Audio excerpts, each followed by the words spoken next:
আমাদের অধিকার কোথায়? কোথায় আমাদের নিরাপত্তা? কোথায় আমাদের বাঁচার অধিকার? আমাদের মুক্তি বাহিনী হতো, আমাদের আবহাওয়ার বাহিনী হতো, আমরা লজ্জায় বলতে পারি না।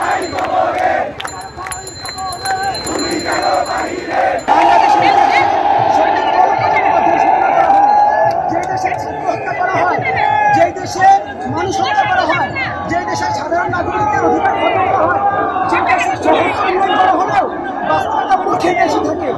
আজ আমাদের মুক্তি বাহিনী হতো, আমাদের আবহাওয়ার বাহিনী হতো, আমরা লজ্জায় বলতে পারি না।